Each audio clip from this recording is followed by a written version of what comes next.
اس نے بادشاہ کو بھڑکانا شروع کر دیا اور بادشاہ نے وزیر کو بلا کر پورا حساب مانگا۔ وزیر جب حساب دینے لگا تو حساب صحیح دے نہیں پایا۔ نائب وزیر نے کہا، اے بادشاہ سلامت، میں نے کہا تھا نا کہ یہ آپ کے پیٹھ پیچھے آپ کو نقصان پہنچاتا ہے۔ بس یہ سن کر بادشاہ کو جلال آ گیا اور بادشاہ نے اس وزیر کو نکال دیا اور کہا کہ اب تم حکومت کے محل میں نہیں رہو گے، جاؤ اپنے لیے کوئی اور کام ڈھونڈ لو۔ وزیر اپنی بیوی کو لے کر شہر سے باہر جا ہی رہا تھا تو راستے میں دونوں کو بھوک لگی۔ انہوں نے تربوز خریدا اور اس تربوز کو اپنے رومال سے باندھ لیا، چاہا کہ کسی ساحل کے کنارے جا کر کھائیں گے۔ اور ادھر جو بادشاہ کا بیٹا شکار پر گیا تھا وہ صبح سے شام تک گھر نہیں آیا تھا۔ بادشاہ بڑا پریشان تھا۔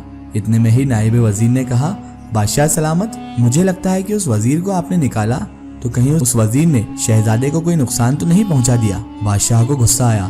بادشاہ نے اپنے سپاہیوں کو بلایا اور کہا، جاؤ اس وزیر کو پکڑ کر ہمارے پاس لے آؤ، اگر اس نے میرے بیٹے کو نقصان پہنچایا ہے تو میں اسے نہیں چھوڑوں گا۔ وہ سپاہی اس وزیر کو ڈھونڈتے ڈھونڈتے اس وزیر کے پاس آئے اور پوچھا کہ شہزادہ کہاں ہے؟ تو اس وزیر نے کہا کہ مجھے کیا معلوم۔ تو سپاہیوں نے وزیر اور اس کی بیوی کو بادشاہ کی خدمت میں پیش کیا۔ بادشاہ نے جب وزیر کے ہاتھ میں رومال میں کچھ بندھا ہوا دیکھا تو بادشاہ نے کہا، یہ رومال میں کیا باندھا ہوا ہے؟ تو وزیر نے کہا کہ تربوز ہے۔ بادشاہ نے کہا، کھولو۔ جیسے ہی اس کو کھولا گیا تو اس میں شہزادے کا سر تھا۔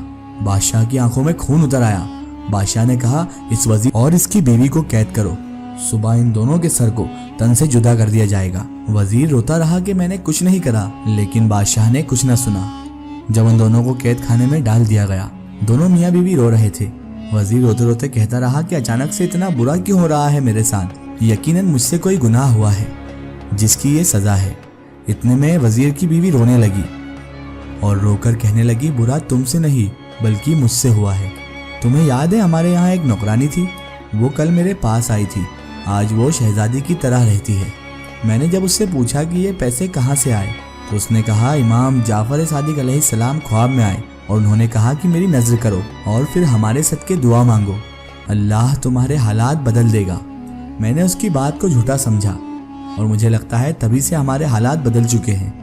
وزیر نے کہا، اے بدبخت عورت، اس سے بڑا گناہ کیا ہوگا؟ تم نے امام کے معجزے پر شک کیا؟ توبہ کرو۔ اور مل کر دونوں میاں بیوی توبہ کرنے لگے اور دونوں نے یہ دعا کر لی کہ اے میرے اللہ، اگر ہم دونوں کو قید سے رہا مل گئی تو ہم ہر سال 22 رجب کو امام جعفر صادق علیہ السلام کا نیاز کریں گے۔ بس دونوں یہ دعا مانگ کر رو رو کر سو گئے۔ صبح کا سورج طلوع ہوا تو اچانک اس بادشاہ کا بیٹا یعنی شہزادہ گھومتا پھرتا اپنے محل کو آ پہنچا۔ بادشاہ شہزادے کو دیکھ کر حیران ہو گیا اور کہنے لگا، تم کہاں تھے؟ شہزادہ کہنے لگا، میں تو شکار پہ تھا۔ بادشاہ حیرت سے پوچھنے لگا، پھر یہ سر کس کا تھا؟ جاؤ جلدی سے وزیر اور اس کی بیوی کو بلا لاؤ۔ وزیر اور اس کی بیوی بادشاہ کی خدمت میں لائے گئے اور انہوں نے پورا واقعہ بادشاہ کو سنا دیا۔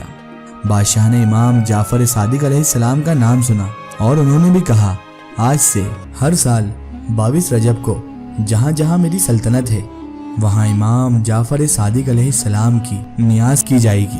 اور وزیر کو واپس اپنے عہدے پہ قائم کر دیا اور اس نائب وزیر کو اپنی سلطنت سے نکال دیا۔ سلام ہو امام جعفر صادق علیہ السلام پر۔ اللہ تعالیٰ سے یہی دعا ہے کہ اللہ تعالیٰ حضرت امام جعفر صادق علیہ السلام کے صدقے طفیل ہمیں تمام برے کاموں سے اور برے اعمالوں سے ہمیشہ بچائے رکھے اور ہمیں صراط المستقیم کی راہ پر چلنے کی توفیق عطا فرمائے اور ہمیں اپنا بنا کر رکھے، اپنا بنا کر اٹھائے، کسی کا محتاج نہ رکھے۔ آمین ثم آمین۔ ایک ضروری اطلاع، اگر آپ بھی کسی بزرگ یا اولیاء اللہ کا واقعہ ہمارے چینل سے شیئر کروانا چاہتے ہیں اور آپ چاہتے ہیں کہ ہم ان بزرگ کا واقعہ، کرامات یا کوئی معلومات پیش کریں تو آپ ہمیں کمنٹ میں ان کے بارے میں بتا سکتے ہیں، اور ہمارے فیس بک پیج پر آپ ہم سے کانٹیکٹ بھی کر سکتے ہیں۔ فیس بک پیج پیغام اولیاء کو لائک کریں اور اس پر ہم سے جڑیں۔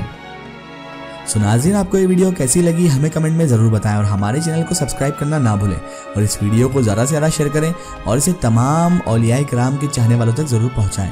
پھر حاضر ہوتے ہیں آپ کے لیے ایک اور بہترین ویڈیو کے ساتھ، تب تک کے لیے خدا حافظ، السلام علیکم۔